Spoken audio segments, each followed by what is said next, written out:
हरिओम, जय श्री कृष्ण, ओम गणेश। इस वर्ष जैसे लास्ट ईयर भी मैंने एक वीडियो बनाया था आकाश दीपदान, और यह शास्त्रोक्त विधि है, कोई बनी बनाई बात नहीं है। तो केवल 1 मिनट एकादशी से लेकर दीपावली तक आपको निकालनी है। केवल 1 या 2 मिनट, उससे ज़्यादा शायद नहीं हो सकती है, या मैं ऐसा कहूँ कि जो नए लोग हैं जिनको यह करना है उसके लिए ज़्यादा से ज़्यादा 5 मिनट होंगे। आकाश दीपदान करने से इतना बड़ा फल प्राप्त होता है, और फल से ज़्यादा, जैसे मैं बहुत बार कह चुका हूँ, कि इतनी प्रसन्नता प्राप्त होती है। और खासकर जैसे शास्त्रों में लिखा है कि पूर्व काल में राजा धर्मनंदन ने अपने पितरों के लिए यह आकाश दीपदान दिया था, एकादशी से आरंभ करके दीपावली तक। और उसी के कारण अंत में वह गति को, मोक्ष को प्राप्त करता है, और उनके जो सदगति प्राप्त न करने वाले पितर थे उनको भी सदगति प्राप्त हुई थी, और पितरों का आशीर्वाद उसे प्राप्त हुआ था। फिर वह धनवान हुआ, संतानवान, पुत्रवान आदि हुआ, वो सारी चीजें हैं। और वह स्वयं भी विष्णु प्रिय हो जाते हैं जो लोग आकाश दीपदान करते हैं।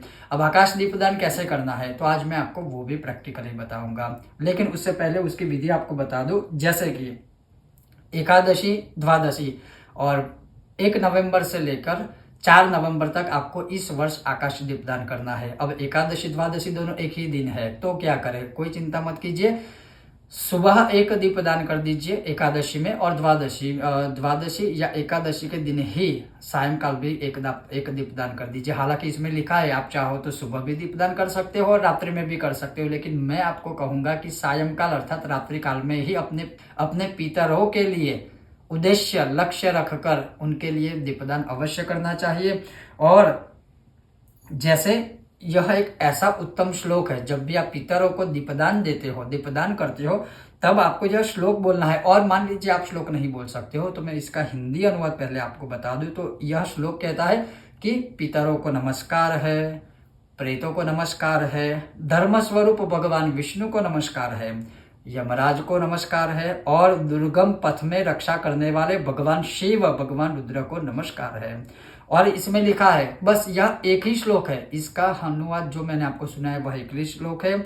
और उसमें लिखा है कि इस मंत्र से जो मनुष्य पितरों के लिए आकाश दीपदान करता है, उनके पितर कभी भी नरक में नहीं जाते, और जो नरक में है वो भी मुक्ति प्राप्त कर लेते हैं। अब आगे ये भी प्रश्न है कि यह दीपदान हम कहाँ कर सकते हैं, तो आप देवालय में भी कर सकते हैं, शिवालय में भी कर सकते हैं, नदी के किनारे पर भी कर सकते हैं, सड़क पर भी दीपदान कर सकते हो, जहां आप शयन करते हो शयन स्थल में भी दीपदान कर सकते हो। और सर्वतोमुखी लक्ष्मी की प्राप्ति होती है, इसमें कोई भी दिक्कत, दोष आदि नहीं है, कोई भी संदेह नहीं है। यहाँ तक कि लिखा है कि किसी भी मंदिर में आकाश दीपदान जो कोई भी करता है वह विष्णु लोक में प्रतिष्ठित हो जाता है। जो कांटों से भरी हुई दुर्गम जमीन पर आकाश दीपदान करता है वो कभी भी नरक में नहीं जाता है। तो अवश्य दीपदान करना चाहिए। और यह जो दीपदान है वह 5 दिन पर्यंत, अर्थात तिथि के अनुसार एकादशी, द्वादशी, त्रयोदशी, चतुर्दशी और दीपावली की रात्रि अर्थात दीपावली, यह 5 तिथियों में अवश्य यह दीपदान करना चाहिए। भगवान यहाँ तक कहते हैं कि इसका महात्म्य अवर्णनीय है, कोई भी नहीं वर्णन कर सकता है। जो कोई मनुष्य एकादशी से दीपावली पर्यंत दीपदान करता है, आकाश दीपदान करता है, वह सभी लोगों का स्वामी बनकर सुखों को भोगता है, सभी सुखों को प्राप्त करता है। और अगर मान लीजिए आप किसी भी स्थल में, वन में, जैसे जो जो जगह मैंने आपको बताई आप वहां नहीं कर सकते हो, कोई बात नहीं, आप अपने घर के अंदर ही भगवान विष्णु या भगवान शालिग्राम के सामने यह दीपदान कर सकते हो। स्कंद पुराण में दूसरी भी कथा है, जो ब्रह्मा जी ने नारद को कथा सुनाई थी, और उसमें लिखा था सुनंदन चंद्र शर्मा नामक एक जो ब्राह्मण था, उसने सबसे पहले यह दीपदान विधि को किया था। और वो पूरा दिन विष्णु की पूजा करके रात में भगवान विष्णु को आकाश दीप समर्पित करता था, और उसी वजह से वह सभी प्रकार के सुखों को भुगतता है। तो जैसे मैंने कहा कि आप सुबह में भी दीपदान कर सकते हो, लेकिन सायंकाल में अगर आप करते हो, जैसे पूरा दिन भगवान विष्णु की पूजा, आराधना, अर्चना या स्तोत्र कोई भी आप कर सकते हो, विष्णु सहस्त्र कर सकते हो, ओम नमो भगवते वासुदेवाय कर सकते हो, ओम नमो नारायणाय कर सकते हो, ओम विष्णवे नमः बोल के, या कुछ भी नाम मंत्र जाप आदि करके भी केवल दीपदान भी करते हो, तब भी इसी प्रकार से सभी प्रकार का सुख प्राप्त होता है। अब दीपदान कैसे करना है, तो पहले से ही एक दीप आप तैयार रखिए, गाय के घी का ही दीपक प्रज्वलित करने की आप कोशिश कीजिएगा।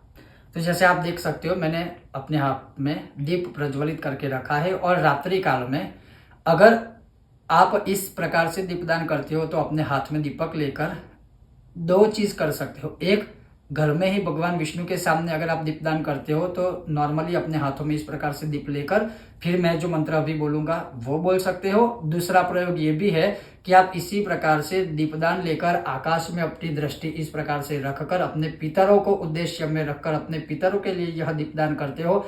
इसी प्रकार से भावना रखकर अपने पितरों को मार्ग दिखा रहे हो, इस प्रकार से भाव रखकर आप यह दीपदान कर सकते हो। और जब आप यह दीपदान इस प्रकार से करते हो तब आपको जो श्लोक बोलना है या मंत्र बोलना है वो ये है। और तब आपको यह श्लोक बोलना है, ओम दामोदराय विश्वाय विश्वरूपधराय च नमस्कृत्वा प्रदास्यामि व्योमदीपम हरिं प्रियाम।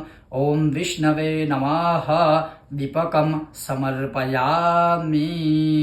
बस यह श्लोक बोल के इस प्रकार से आपको जो दीप है वो भगवान विष्णु के सामने रख देना है। देवालय में रखते हो तो देवालय में इस प्रकार से आपको रखना है, शिवालय में रखते हो तो शिवालय में, अपने घर में ही रखते हो तो घर के मंदिर के सामने या विष्णु के सामने। इस प्रकार से केवल एकादशी से लेकर दीपावली तक यह 5 दिन केवल प्रतिदिन एक एक दीपदान आप कीजिए अपने पितरों को गति प्राप्त कराने के लिए। और जैसे श्लोक का अर्थ है कि यम भी आ जाता है, पितर भी आ जाते हैं, विष्णु भी आ जाता है, रुद्र भी आ जाता है, ज्यादातर जो महान देवता है वह सब आ जाते हैं और पितरों की गति हो जाती है और सभी प्रकार का सुख शांति समृद्धि हमें प्राप्त होता है। तो ये था एक महत्वपूर्ण विषय जो मैंने आपको सुनाया। आपको यह विषय और वीडियो कैसा लगा अवश्य मुझे बताइए। और आप भी कोशिश कीजिएगा एकादशी से लेकर दिवाली तक प्रतिदिन यह आकाश दीपदान करने का। आप सभी का बहुत बहुत धन्यवाद। जय श्री कृष्ण। और हाँ, अगर आपको विषय वीडियो अच्छा लगा हो तो लाइक शेयर और चैनल को सब्सक्राइब करना मत भूलिएगा। आप सभी का बहुत बहुत धन्यवाद। जय श्री कृष्ण। ओम।